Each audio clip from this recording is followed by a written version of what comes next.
Welcome to BlackUSA.news morning show. I'm your host, William Honolulu Jr. Join us as we explore the news and opinions that impact our community. We break down how the major stories have a very personal, local, and racial impact. No topic is off limits, but even if the conversation gets rough, we're always going to keep it real.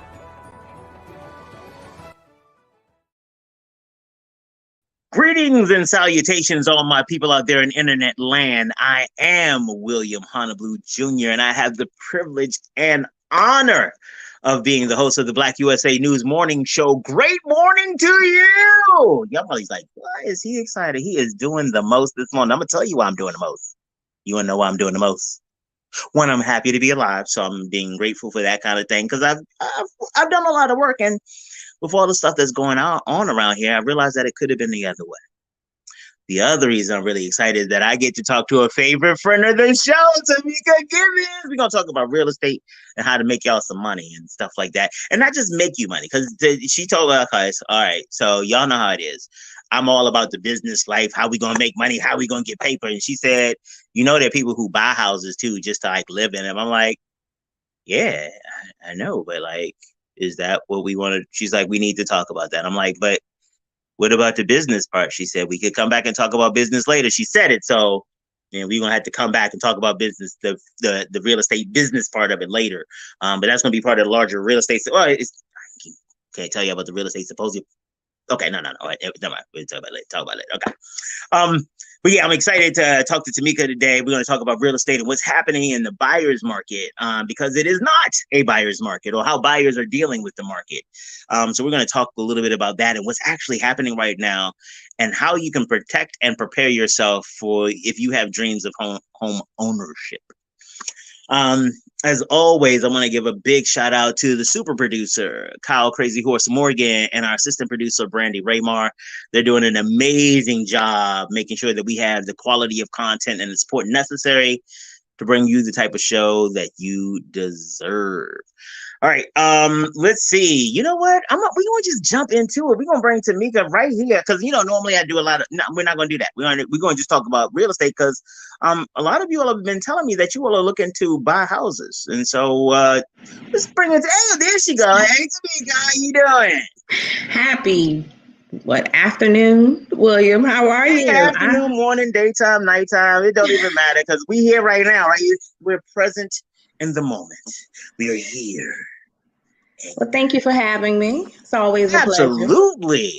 I enjoy every time that you've been on here. I love the conversations that we have. See, that's the other thing y'all don't realize, that there's like a whole conversation that happens before we get here. Honestly, I think we might just start taping that because some of that stuff is gold. And then we get on here, it's like, you know what?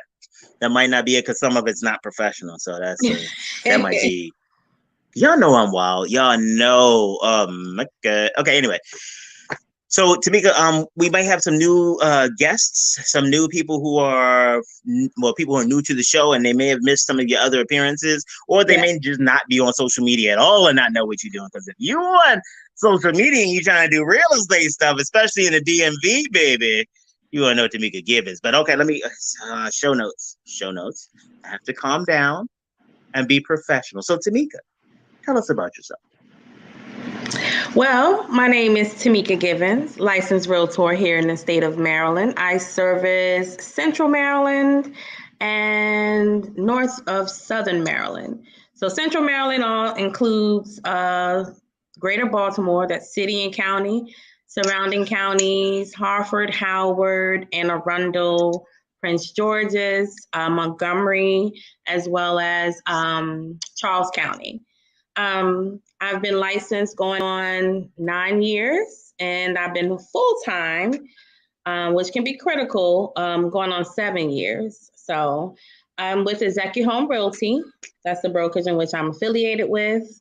And I specialize in, I'm a certified new home co-broker, which is a fancy title for specializing in new construction sales. As buyers, you definitely want to beware. When you're buying new construction, you definitely want to make sure you're affiliated with a realtor who's familiar with new construction, as it is a totally different animal than pre-owned sales. Yeah, I previously super involved in our local board with Greater Baltimore Board of Realtors. Vice chaired the Equal Opportunities Committee for 2019 and 2020. And 2021, I sat on the Diversity, Equity, and Inclusion Committee. So yeah, pretty busy. Market is crazy, but have a real hard time talking about myself. And you know this about me, I William. know. That's why I've been having so much fun watching you twist in the wind with that. That was so awesome. Oh my God, y'all. See, so with y'all, like, so okay, because we don't keep it 100 on the show, but we at least keep it 85 with the people. So Tomeka is one of my really good friends and also a client, a business partner over the years. We've collaborated in the community, helped people. So yeah, there's probably a whole bunch of inside jokes that you all have not gotten the whole time that I giggle about later when I watch the replays. It makes me so I know what she was thinking. All right. So, but what I want people to really understand is all of those things together, all of the certifications, all of the trainings that she does, all of that equals guru. And that's what I need you to really understand because seriously, because that's what people sometimes don't get. I know we were talking before about these concepts of participation trophies, and once you have a title, then you should be rewarded. It's like, no, it's about putting in the work. Yeah. It is about understanding your craft. It is all about staying on top of your craft. Yeah. And being in the games self-sufficiently to be as this is the way you eat for 7 years, that's some really big stuff. So I just want to say big up to you and also all the rest of the entrepreneurs out there who are really on the grind. It's hard and we get it. And so if you still out there doing your thing, congratulations to you. And you got fans out here in BlackUSA.news. Absolutely. All right. So the nervous part right now is the part that's all right. Go ahead and tell us about the market, yo. It's like I'm sitting there like, oh man, just go ahead and do it. Well, we are in a seller's market. Okay, so as a layperson, you hear these things talked about, seller's market, buyer's market, equity. You should do this, and there's a lot of fucking damn it. There's a lot of information. Yeah, I gotta find. It's okay. All right. Well, now I'm also the general manager of BlackUSA.news. So now the messed up part we gotta talk about, like, I gotta find myself like that. I was thinking about because we gotta do invoices at the end of the month, and I'm like, I gotta send myself. I feel like I'm disrespecting myself. Anyway, wow, I just got way off topic. I apologize. So for a lot of it, like a seller's market, what does that mean? It seems like if somebody's selling something, it should always be a seller's market. That's not what you're talking about. No. So in real estate, the market conditions are either a buyer's market or a seller's market. A seller's market it really comes down to who has the leverage. Inventory right now, housing inventory is low. And sellers have the leverage. They pretty much get to go eeny, meeny, miny, mo to prospective buyers. Whereas in a buyer's market, the buyers have more leverage and the buyers get to go. There's more inventory. So the buyers have more to choose from and they get to go eeny, meeny, miny, mo. So what's happening right now in this current market, as it is a seller's market, the inventory is low. And this is all the case because the inventory is low. The demand is what it is. It's high compared to that of what the inventory levels are. And so the prices, if you're buying right now, or if you aspire to buy right now, you are going to pay premium price. This is not the market to look for a deal. This is not the market to try to haggle. Unless it's a property that's been sitting and no one's checking for it. And typically, as hot as this market is, if there's a house that's been sitting and no one's checking for it, it's for a reason. So as a buyer, you definitely want to be aware of that as well. But anything that's halfway decent, even the houses that need quite a substantial amount of work are flying off the shelf at top dollar. For top dollar. So the sellers have the leverage. And so, houses are going for premium price despite the fact that they need work. It's like I said, most houses that are decent have a bidding war. Bidding war is where you have more than one buyer making an offer. And that's the moment where the seller gets to go eeny, meeny, miny, mo. and you have to bring your A game. This is not the market, even down to and I've mentioned before, well, not during this session here, but as a realtor, I have to be honest, I'm not a fan of the market. You know what I stand for as a realtor, and it's widening the wealth gap. If the lower moderate income buyers don't really stand a chance, even with grants and incentives, where they don't have to ask the seller for seller contribution towards their closing costs like they do in a buyer's market. Even with grants and incentives, it's a challenge, because when you factor in grants and incentives, especially the ones that involve the city or the state, that extends the time in which they need to close. Your lender needs to close. And so from the seller's vantage point, that's pushing back. For every 30 days the house is on the market, the seller has to pay a monthly mortgage. So if I got a buyer that doesn't need seller help and can close in 30 days or less, versus a buyer who also doesn't need seller help, but they have grants and incentives and they need 45 to 60 days, of course the seller's going to go with who can close the quickest. Those are essentially the offers that are winning, the ones that are offering the most, asking for the least, and closing the quickest. And even now in this market, you have people buying cash. You have like buying the whole house in cash. Yep, offering cash. Now, is that good? Is that something that people should do if they have the cash, or is it better to get a mortgage? Well, I'm not a financial. So it depends on your financial circumstances. Yeah. Okay, gotcha. I always say OPM is the name of the game. Even if you have the cash, other people's money. Oh, because my dad, when he died, we got letters from OPM, and that was the Office of Personnel Management, the federal government. I was like, I don't think they're going to help us buy houses. No. I'm saying you can have the cash, but if you can borrow it versus using your own cash, I'm just saying. And just to, I do some financial, well, I have done financial planning and stuff like that. So even if you have the opportunity to get a mortgage, you also need to think about what you would do with the cash. Or if you have the cash and can get a mortgage, you still have to think about what you will do with the cash and the alternative. So if you don't have to put it in the mortgage and you just go and spend it, just willy-nilly because you want to, because you have a mortgage, well, that might not be the best financial move. Now, is it a good mental and emotional help? Maybe, but making sure you understand that you would be spending that money on your mental and emotional health. Right. So yeah, just make sure that you sit down with somebody and be honest about who you are. Right. And so if I'm trying to buy a house, let's say I have dreams of home ownership. I would like that.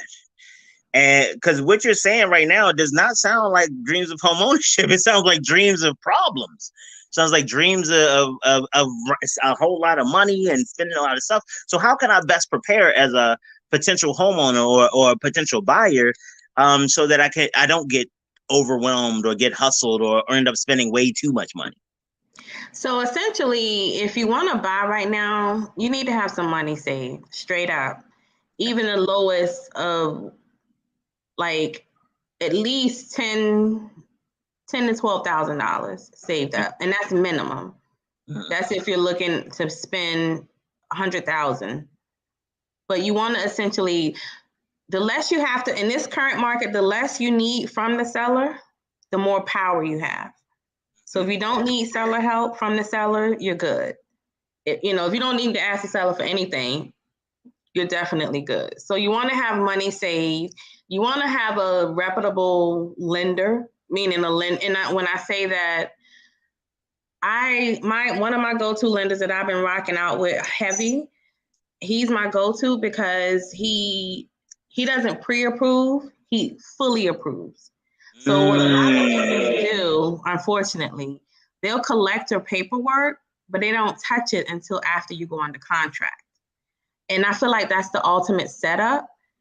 They don't, because you rather comb through the documents beforehand. And if there's an issue, you'll know it beforehand and address it beforehand. But unfortunately, the bulk of your lenders don't touch a buyer's paperwork until,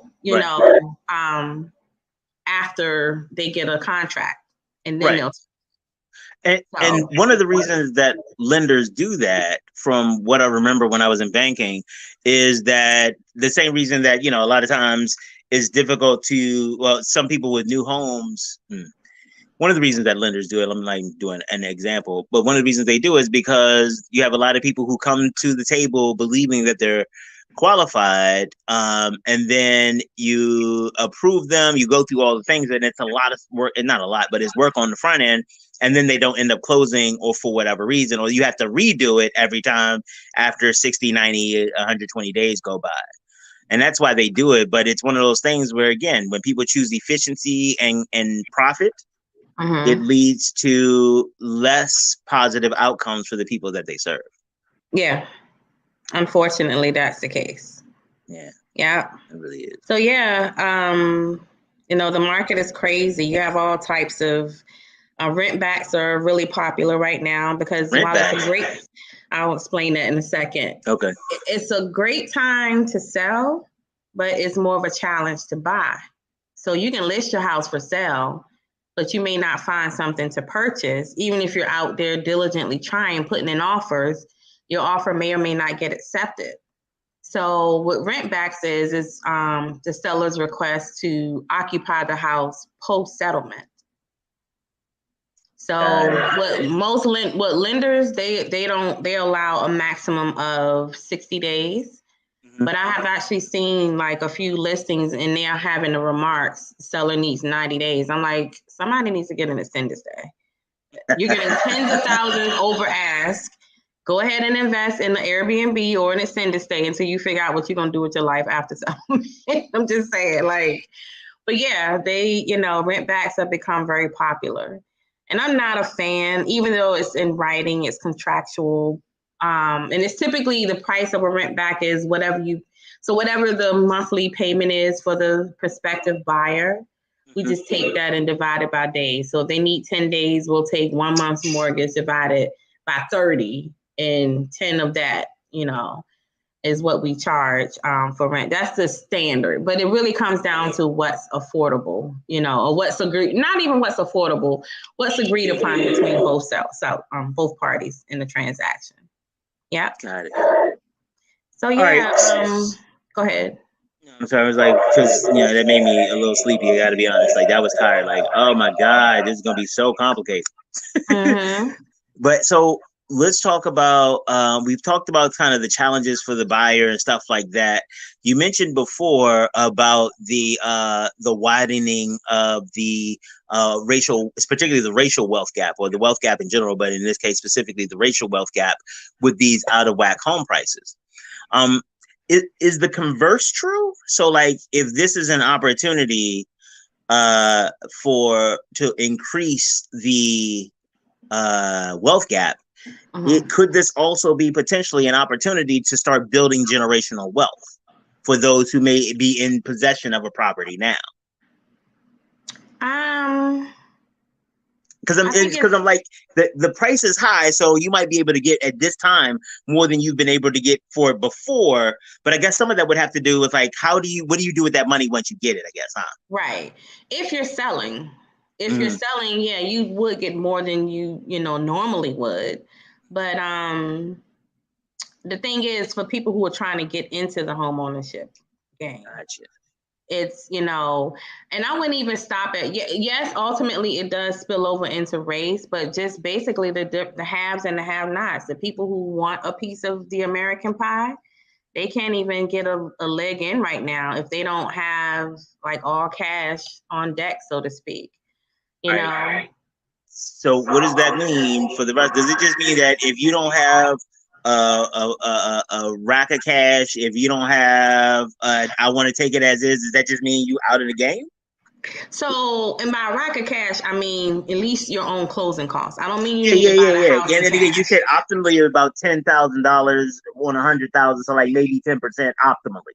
Roughly, because you have your down payment and then your closing costs, and then you also have your out of cost payments during the process, your home inspection, your appraisal, your earnest money deposit, all of that collectively. So remember, you're bidding against multiple buyers. And so right now, it's even to the point now where a lot of listings you see are listed as is. Like they don't even want to hear. You can get an inspection. Oh, go ahead. No, so when you say as is, I want to put something. I want to try to make sure we get it in context. Sure. So as is, does as is mean like if I got holes in the wall, it is what it is, or does as is mean like if it passes inspection, we're good? So as is on a case by case basis. Here's the fun fact about as is here in Maryland. So if you use the as is addendum in your transaction, it's as is with the right to terminate. So you can get an inspection, but the inspection is essentially an FYI for the buyer. So it doesn't have any.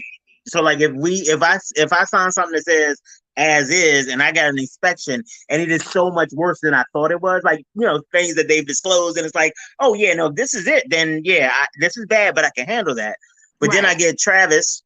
Big ups to the okay, because we rep up people. Right. I get Travis to come in and he does an inspection like, bruh. On top of that, you got this, and this. Does that give me any leverage, or because I've already said as is, I'm just stuck with it? You have leverage. So here in Maryland, we have it's as is with the right to terminate.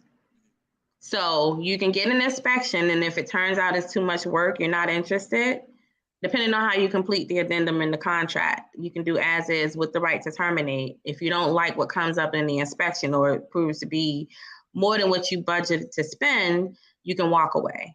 You can walk away, get your deposit back, and you're not penalized. So let's.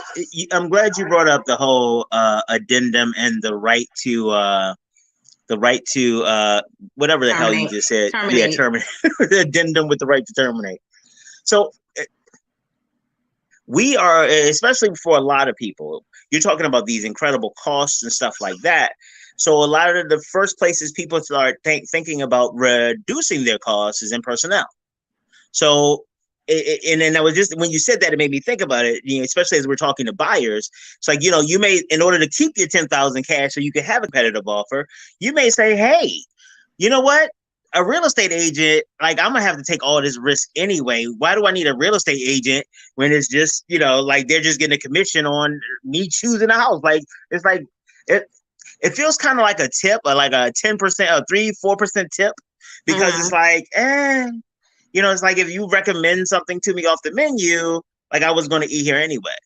But listening to you talk just now, just about knowing about the addendum with the right to terminate, because one of those, like even with that little right to terminate piece, without that, when Travis comes back with the asbestos lead paint and all that other stuff, you might be stuck with it because you didn't even know to look for that. Like, so.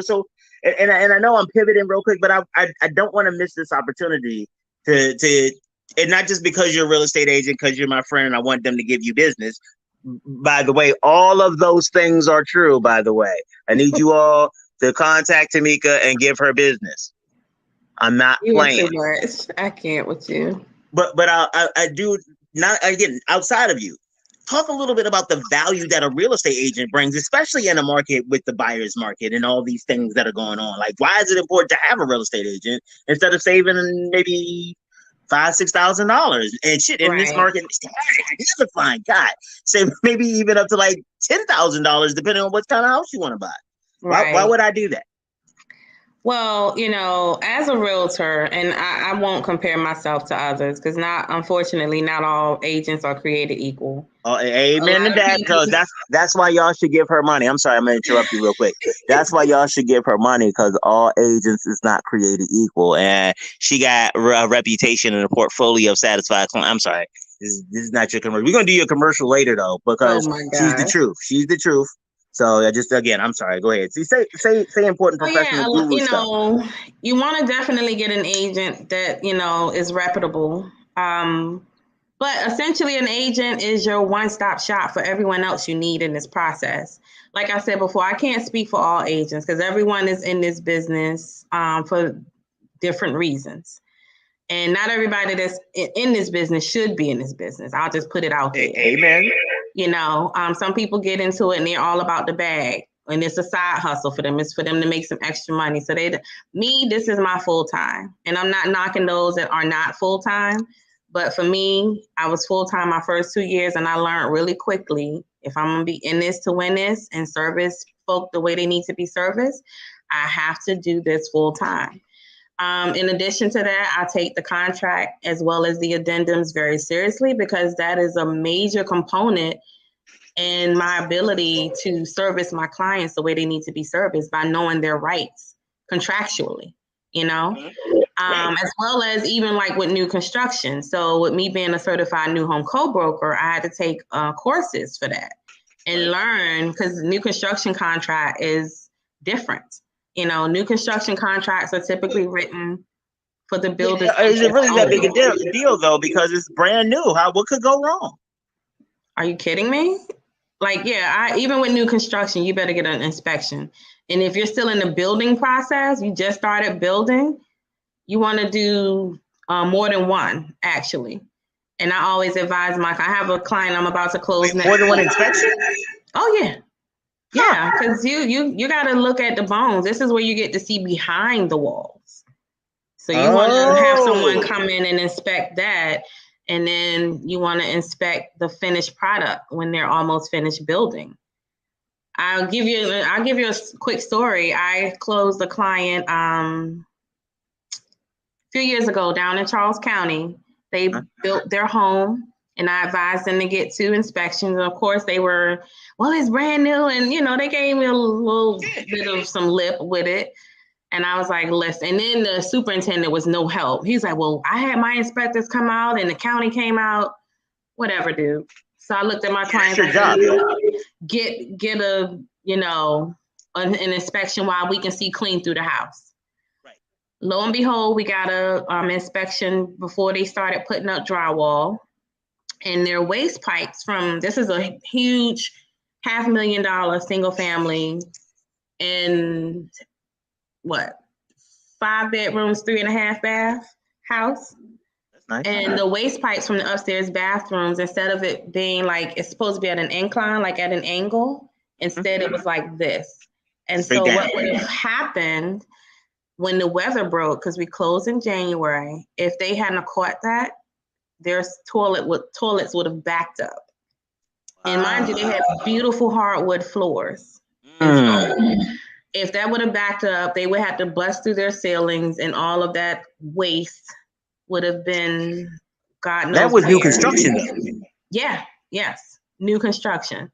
So don't ever slip because it's new or assume because it's new or because it's renovated that, oh yeah, we're good to go. I'm not going to have any problems. No, and so the way I spent it to my clients, I said, look, you're about to spend $500,000 on a house. Spending over $1,000 for inspections for 2, it's an investment in your investment. Like don't half step on this. Get the inspection. So of course, after they found that, they were like, "Oh, what thing?" I was like, "Oh, now I'm the hero." But before they were all, there's cost versus value, and a lot of people need to understand that difference. Nope. Got to stop you. You're gonna say that again. There's what? Cost versus value. Hey, one more time for the people who are just tuning in. Cost versus value. A lot of people will bypass spending money to invest in their investment, but the value of finding out that they save themselves heartache, headache, and possibly a court date. Okay. Amen. And even more money down the line of getting that inspection before the drywall went up. They were like, "Oh, thank you so much." And I'm like, "Yeah, I know what I'm talking about. Thank you. You're welcome." So yeah, long story short, they found an issue with the way the pipes were installed from the 3 upstairs bathrooms. And yeah, they had to go in and correct that. So the real estate agents understanding and their knowledge base, their training, those things are really important because I guess if they don't have enough training or if they haven't been in the game, it may just be like going in there by yourself. Right. So in addition to experience too, because here's the thing, you can be licensed 20 years. If you haven't sold none but one house in 20 years, just saying. That's not You're not actually selling and getting the experience. Like even me being in the game 9 years, I still kind of consider myself a rookie compared to some of my colleagues. I mean, I'm not a rookie. I've sold, you know what I mean? I've sold millions. Gonna come up. Yeah. But, ultimately no transaction is the same. You can buy two houses right next door to each other. There's always going to be something different. So, and just learning, because, I'm not going to sit here and say I'm the end to all or so on, but even little mistakes, I learn from them. You know what I mean? Mm-hmm. And you know me, I'm a recovering perfectionist. So if I make the smallest mistake, I promise you it won't happen again, Right. But for the most part, I'm very working with a realtor, because here's the thing, everyone's a real estate expert until they're not. All of these Zillow scholars and Redfin scholars, and I'm just like, okay, I don't even bother arguing with people. Well, the internet said, and I'm like, okay, we really gonna do this? Well, there's sites on the internet that also says President Trump is still the president. Oh, okay. So I'm sure they could find anything that they want on the internet. Hell, if they give me a call, give me $20, I'll create a couple pages for them myself. Yeah. But everyone's an expert in real estate until they're not, until it's time to take that state board test. So that, and the one house wonders is what I call them. People that's bought one house and now they're a whole mogul and they know everything. Yeah, and I'm no, I'm not gonna argue with you. So I'm very, but I'm very in tune with the process. I leave no stone unturned. Even down to the people I recommend. Anyone who knows me in this industry, I am very selective in who I work with, who I recommend. You know what? I know that to be true. So let's do this. Shout out some people that can help some of the borrowers that might be listening now, especially if they're in the Maryland area. Because I know, Travis is wonderful. We've been working with Travis for like a second, and he is very highly rated, capable, a brother out here doing things in an industry that is not very welcoming to brothers. So let them know who the squad is. So I have a few. I don't, always keep more than one. But Inspectors, Travis, MRP Home Solutions is wonderful. Dwayne with DMV Home Inspections is good. He services down like closer to DC, but he will come up to Baltimore too. Okay. Title companies, Marvin Reese, CLA Title. And I work with these people. The people I recommend, I work with them because they're knowledgeable in their craft. Mm-hmm. They genuinely care about the people they service, and they incorporate customer service as a part of their business model. Okay. If you anything short of that, you don't even need to call my phone. So why are those things important? Because I can't speak for others. I'm only speaking for Tomeka Givens. I don't just sell houses. I sell an experience. And so I need people to help that are going to contribute to my buyer's experience. So when you look at my, past client reviews, I don't tell them what to say. They say based on what's on their heart, based on their experience. And I make this process super easy and super seamless for my clients. You know what I mean? Yeah, and that's a really big deal. Is working with people who are knowledgeable. They're going to tell you what it is and tell you what it ain't. You may not like what you hear, but you'll appreciate it. Right. Honestly, I'm not out here splitting any atoms. I'm pretty much treating people the way I would want to be treated. Right. So that's a really big deal because a lot of people don't do that. Yeah, no, they don't. A lot of, agents are just about the bang. And don't get me wrong, I'm about my coin. Yeah, but let's make sure that's clear. But, I'll let you know if this house gonna need some work. And even if that means, and every buyer's different. Some buyers' budgets, I've sold houses when I'm like, this house needs some work. And the buyer's like, I don't care. My sister lives around the corner. We're both from California. The odds of me finding a house that's close to her in Baltimore, I'm cool with it. I have the budget to rip everything out. All right, cool. But the thing is, I told her. Right.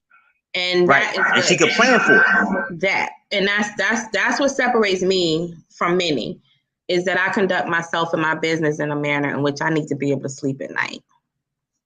So and that's honestly the secret to my success. I treat my clients the way I would want to be treated. I aspire to be the realtor that I would want to help me buy my house. So I leave no stone unturned. I don't care if you bought a house before. I'm going to treat you as though you've never bought a house. And see, in real estate, laws and regulations and stuff are constantly changing. So the last time you bought a house, things may have changed. So while you thinking is one is X, now it's Y. So I have to make sure that you're, cognizant of all, the things, all of the, laws and, policies that are out there as a buyer, so that the only surprises we like are on birthdays. I don't do surprises. So if I know of something, I'm gonna let you know as a buyer, and then we'll move from there. Yeah.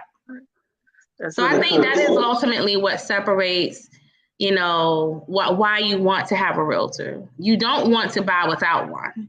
Can you buy without one? Yes. A lot of people do it. I can't tell you if people be in line at these new construction sites buying houses without a realtor.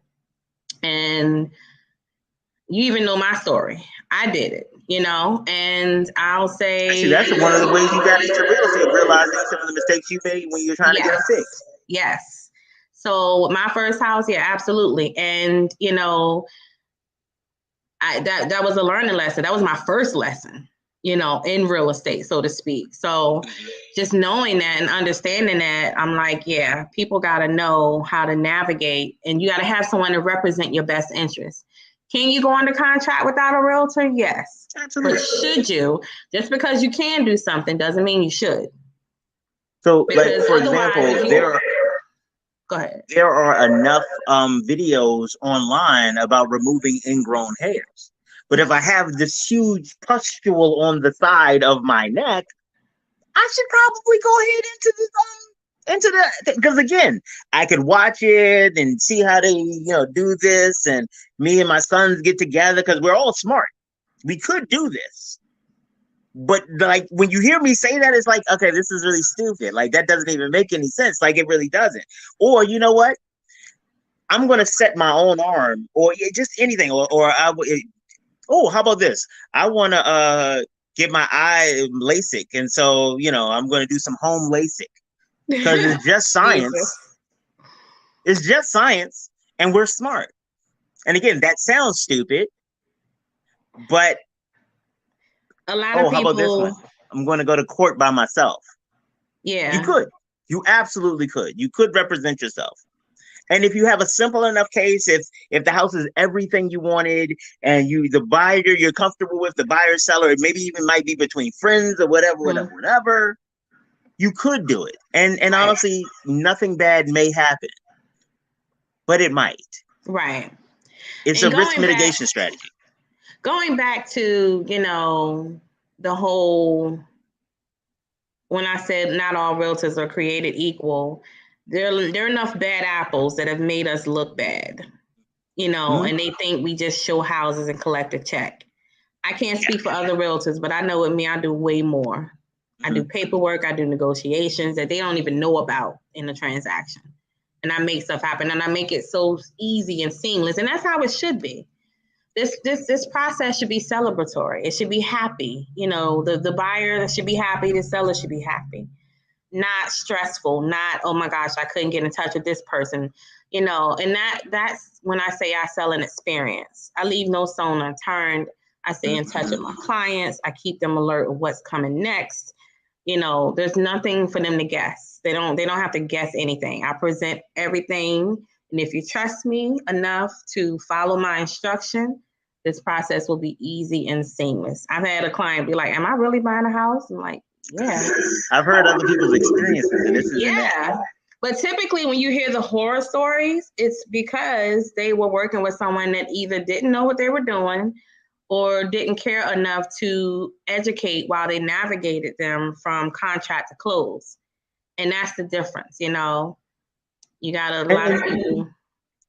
Go ahead. One of the things you said before, again, goes for this whole price versus value thing. Mm-hmm. It's like, as you are looking at one of the values that hiring a real estate agent provides is a level of peace of mind.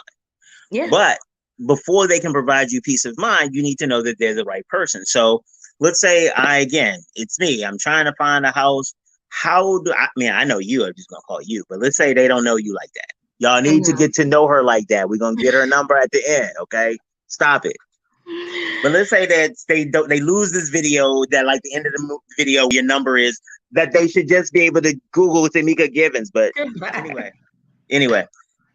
And they want to prepare themselves because they want to, and to the extent, even if you do call it Tomeka Givens, go and talk to some other realtors. Yeah. Like, to me, I'm comfortable you're going to come back to Tomeka, but I would go talk to other ones. And so as I'm going around interviewing, because you're on the top of my list, but I am going to go and interview others. Yeah. What kind of questions should I be asking? Like, how do I know, how would I've never bought a house before, maybe. So how do I even prepare to know what to say to a real estate agent? Like, what documents, what information, what should I be prepared? Okay, now I've just stressed myself out and I'm not even buying a house right now. It's just a lot. Well, first things first, if you've never bought a house, you should definitely take a home buyer workshop. I don't care what your price point is. If you have never purchased real estate, you should definitely take a home buyer workshop. And there are different agencies throughout the state of Maryland. I'm affiliated with 5. But, okay. They give you like the nuts and bolts of the home buying process. As far as vetting of an agent, I'm not afraid of a little competition. I'm very confident in what I know. And I don't even profess to know it all. Because like I said, real estate constantly changes. But, I'm okay with a little bit of competition. So if you want to interview me and some other agents, have at it. I'm a great agent, but I may not be everyone's cup of tea.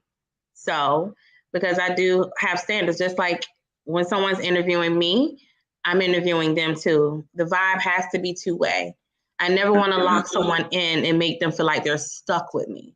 If for whatever reason we're not vibing, let's agree to disagree. And you can be better service with another agent. So, and that's the thing, that's one of the critical things people have to understand. Like even with my colleagues, just having a new client isn't, may not always be a great thing. All money ain't good money. All money ain't good money. Right, because some people get in their own way. Some people have been trying to buy a house for years, and it's been everybody's fault. So like if I get someone and I'm their third agent, yeah. I don't even want to sign an exclusive agency agreement with them. I'm like, yeah, let's get to know each other first, because I want to believe it wasn't all 3 of those agents. Just saying, like some people are in their own way, some people, and it's like, listen, I get it, but you have to trust me as the expert. I appreciate. So what do I need to? What kind of questions would you recommend me asking as I'm interviewing the other real estate agents? Because I don't know really what you all do, and I'm learning more from this show. So like, how do I ask these types of questions to, get some information so I know whether an agent is somebody I should trust or not? Right. So the first thing you want to talk about are expectations. For example, availability. If you're only available on the weekends, see what the agent's availability is. There are some agents out here that don't work weekends, and you want to know that ahead of time. Location too. I mean, I service quite a broad area, but I also have a team to help me show properties and so on. But I can get you in a property. If I can't personally, I have someone that can. Availability. Also, past client reviews, so you can look them up online. Okay. Yeah, that is critical. If you are looking to do work with grants and incentives, if they're familiar. And now I must tread lightly on saying that that's the agent's responsibility, because honestly, that's really the lender. There's a huge mystique in real estate that the agent should know about grants and incentives. No, it really comes down to the lender knowing, because depending on what type of loan product you're using, you may or may not be able to use or stack different grants and incentives with that loan product. Some loan products will only allow one, and some you can stack to your heart's desire. And by stack, we mean using multiple, where I've had people get tens of thousands of dollars towards their closing costs and down payment. So being knowledgeable about the areas. By law, we can't steer clients to or from an area, but for me personally, I give them a list of sources and resources to do their own independent research. and determine where they ultimately want to plant their feet. But by law, I can't steer them and say, oh, no, you shouldn't move there, or, you should move here, and so on. So rather than do that, I just say, here's some sources where you can look up crime ratings, schools, if that's a factor for you, and all of that, and then decide there how, where you ultimately want to plant your feet. So just your agent should ultimately be a huge resource to everyone else that you're going to need in the process. But in addition to that, they should be super knowledgeable in the contracts and the addendums, which is a little more technical from a realtor standpoint. And the average buyer doesn't know that, but their client reviews will say it all, I think, personally. Yeah. So what if you have a real estate agent who's not really online? Is it cool to ask a real estate agent for like client references, or is that considered disrespectful? I mean, if they're not online. I don't know if I would give out, because I'm very territorial over my clients. Mm-hmm. So I don't want to put their personal, like, for instance, no, understand, but go ahead. The reason that I say this, and here's the thing, and because again, this is the cool part, y'all, because I know her. I know that you have at least 3 people that I know of that you can pick up the phone and call if you needed a reference. Right. So not that you're just giving away people's information, and not that you like put it on bathroom walls. Hopefully you're not doing that, because that'd be disrespectful. But yeah. Well, it depends on which client. Sorry. Some of your clients. You know what? Different show. That's for Titillating Tuesdays. We're gonna get to that later. No, wait. We do have a show now called Titillating Tuesdays. My show on Tuesdays. Do you remember Stacey Dennis? The Zeta who used to work for works for the health department? You might not have met her back in our GBLA days. She's a disease intervention specialist and a sexual health educator. So we talk about sexual health. We talk about particularly when it comes to what parents can do to be more responsive to kids. And again, I know this is not about real estate, but it's my show, so I'm gonna tell you what she said. The last Titillating Tuesday, and talking about the need to educate kids. So she was talking about having to explain to young girls who are heterosexual, inspect the penis before you engage in whatever. And she said, and then understand what it means when you inspect it, because she was talking to this one girl, she in her late teens, like 17, 18, and she tested positive for, I think it was gonorrhea or chlamydia. And when it might have been gonorrhea, and when she talked to her about was there any discharge, she said, yeah, a little bit, but he said that was because he was really excited. So, well, what color was the discharge? Green. But because she was new and she had heard about pre-cum and stuff like that, so this must be what it is. And this is granted, I didn't know I was going to try to tie it in this way, but let's see if I can go. It's a long walk. I'm gonna see if I can bring it back, because I realize I'm off the rails a little bit, and I wanted to give my show notes. This is similar to why you need a real estate agent, because you may do the right things and think you're looking at the house, but then when the house starts oozing green or the pipes are not slanted appropriately, then what you going to do? Because if watch this, wait, I think I'm gonna stick the landing. Okay, wait. Because if in your example, because you gave me the example, your example about the pipes going straight down versus sideways, that's like it looking green. I can't with you. It had green discharge. That pipe is green discharge now. In my mind, for the rest of forever, pipes that go straight up and down are going to be green discharge. I can't with you. So, Titillating Tuesdays on the morning show. Tuesday. Okay. From 10 a.m. to 11. But yeah, so get sexually health educated and a real estate agent, not the same person. Well, it could be the same person. Again, you know what? This is taking another turn that we need to U-turn away. This is a left. We're not a full U-turn. We're going to take a left. Get left. Because this is about to go all the way off the rails. All right. Got it. So yeah, you definitely want to, and so here's another I guess mystique, if you will. For the most part, the seller pays the commission. A lot of people go into the process thinking they have to pay their agent as a buyer. And I'll be honest, that varies. Because I know for me, I don't accept, under 2.5%. So, if there's a commission that's paying less than that, I let my clients know when we have our consultation. So if we come across a house that's paying that, you're going to be responsible for the difference. It'll be rolled into your closing costs. But very rarely do we come across those. So, it's not an issue. But again, the key is communication. And I communicate this with them. I don't try to slide it on the back end behind their back and hopefully they don't catch it. No, I let them know ahead, like, this is what it is.